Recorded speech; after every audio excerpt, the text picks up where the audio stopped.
Ada yang nanya? Ustaz tanya, Ustaz. Siapa nih? Oke. Yang terdahulu, yang mereka orang-orang dulu itu mencapai sufi, mereka lewat kajian atau lewat riyadhah, Ustaz? Pinter. Apakah yang lebih dahulu? Manakah yang lebih dahulu untuk mencapai ma'rifat sufi itu? Apakah riyadhah dulu atau apa tadi? Riyadhah atau ma'rifat gitu ya? Ya. Kita dibandingkan umat terdahulu umurnya pendek atau panjang? Pendek. Umat terdahulu ada yang ibadah 500 tahun, itu masuk surga kata Allah dengan rahmatku. Dia merasa dengan amalku. Ditolak oleh Allah. Mau dimasukin ke neraka, dia minta-minta, ya Allah, ya udah masukin saya dengan rahmatmu. Ada orang gak punya amalan, maksiat semua, jadi lembaran hisabnya itu maksiat semua. Udah mau digiring oleh malaikat neraka, tiba-tiba Allah bertitah, buka dadanya, ternyata ma'rifatullah ada dalam kalbunya. Allah, la ilaha illallah. Di riwayat Imam At-Tirmizi, la ilaha illallah di kalbunya. Di riwayat Imam Al-Bihaqi, Allah. Digabung duanya, Pak, isinya ma'rifatullah, mengenal Allah. Di akhir zaman ini kita kuat gak ibadah seperti Sunan Kalijogo, Syekh Abdul Qadir Jilani? Kuat gak? Syekh Abdul Qadir Jilani itu lebih dari 25 tahun sama dengan Abu Hanifah, Abul Hasan Asy'ari, pendiri akidah Asy'ariyah itu 20 tahunan lebih mereka wudhu subuhnya pakai wudhu isya. Gimana caranya?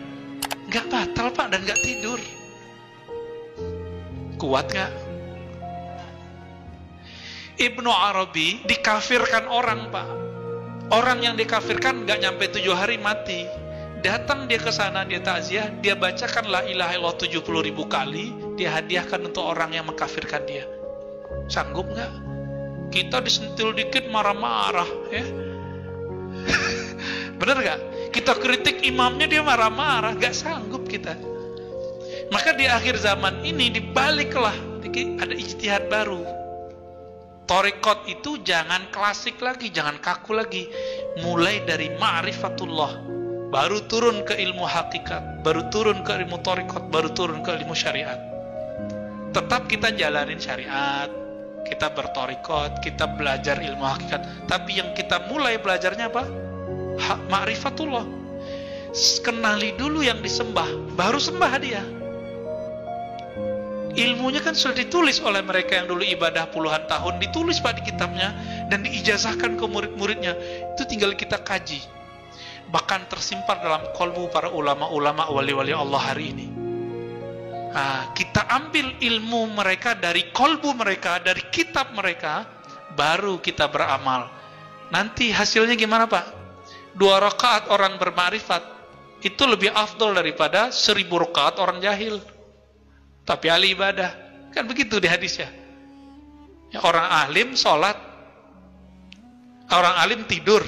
Di sini juga ada.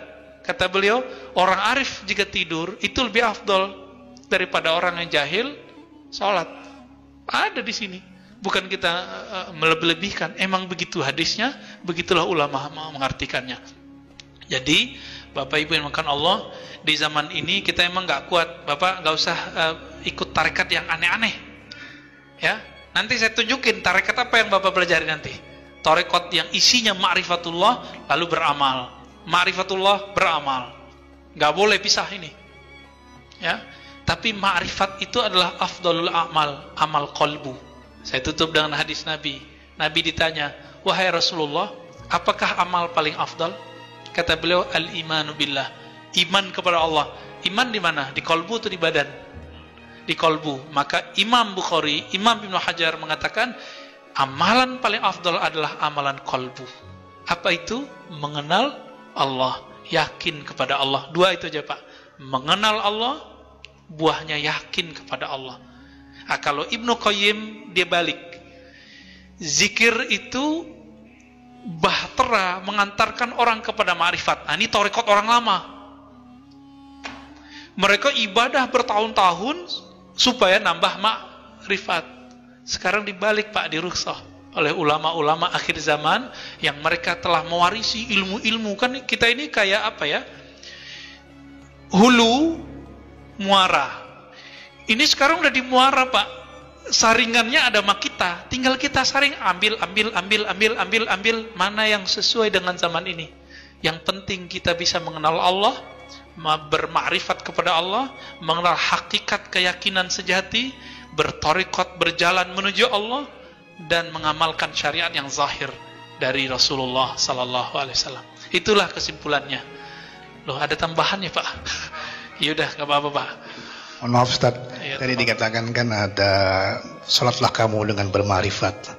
Yang dimaksud dalam bermarifat dalam sholat ini, apakah bacaannya kita harus mengerti, atau juga gerakannya ada yang tersirat maupun tersurat? Ini bagaimana Ustaz? Tolong dijelaskan. Terima kasih. Baik. Sholatlah kamu dengan bermarifat, begitu kata orang ya. Kalau kata Nabi nggak begitu Pak. Shollu kama ra'aitumuni usolli. Sholatlah kamu seperti kamu melihat aku sholat. Kata Imam Nawawi, nggak sanggup kamu sholat seperti Nabi sholat. Maka Nabi ngomong, sebatas yang kamu lihat deh gitu. Kita ngeliat Nabi sholat nggak? Enggak, yang kita lihat siapa? Guru kita sholat. Bapak ngeliat fisiknya apa kolbunya? Baru fisiknya, karena belum punya ilmu kolbu. Ya, besok kan mulai trial tuh, belajar ilmu zikir sama Ustaz Rusdi. Nanti saya beri juga beberapa. Biar dialah belajar zikirnya, nanti kita tebar dikit-dikit ilmu ma'rifatnya insya Allah. Ilmu ma'rifat itu Pak, membuat 4 rakaat terasa 1 rakaat. Itu ciri-cirinya. Membuat Bapak rindu duduk di masjid ini. Itu ma'rifat, karena ma'rifat itu fiha lazzah. Di dalamnya ada lezat, seperti orang yang jatuh cinta pengen ketemu terus. Itu dia ma'rifat. Kalau Bapak sudah dapat tuh ilmu, nanti kita kecanduan. Jadi apa istilahnya? Kayak addiction tapi positif gitu. Kecanduan agama. Kecanduan ibadah nikmat. Nanti kata Nabi apa? Walaupun hadisnya dhaif, tapi dia naik menjadi hasan li ghairihi. Uzkurullah hatta yaqulu, ya, hatta yaqulul munafiqun muraun. Berzikirlah kamu sebanyak-banyaknya sehingga orang munafik mengatakan kamu ente gila. Orang jam segitu kerja ente malah zikir. Itu dia, ya. Ya coba aja sendiri Pak. Kita makanya lebih afdol ngaji. Bapak kalau ngaji ba'da subuh tahu-tahu udah syuruk. Ya kan? Tapi Bapak coba sendiri duduk. Baru 15 menit nyot di kaki. Tapi aneh, kok kalau ngaji nggak kesemutan Pak kakinya? Benar nggak? Karena kita nggak sadar gerak begitu aja. Asik di kepala menerima, di kolbu itu dia menyerap, di ruhani dia girang. Karena dia mendekat kepada sang kekasih hakiki. Saya kalau membahas itu bisa mewek-mewek Pak, nanti aja. Ya, semoga Allah nanti membimbing kita bahkan mulai dari malam ini untuk mencapai pengenalan yang hakiki kepadanya. Amin ya rabbal alamin. Dan kita meninggal menjadi orang yang benar-benar mengenalnya. Itulah makna dari haqqa tuqatih. Engkau benar-benar mengenal Allah Subhanahu wa ta'ala. Subhanakallahumma wa bihamdika asyhadu an la ilaha illa anta astaghfiruka wa atubu ilaik. Wa sallallahu ala sayyidina Muhammad walhamdulillahi rabbil alamin. Assalamualaikum warahmatullahi wabarakatuh.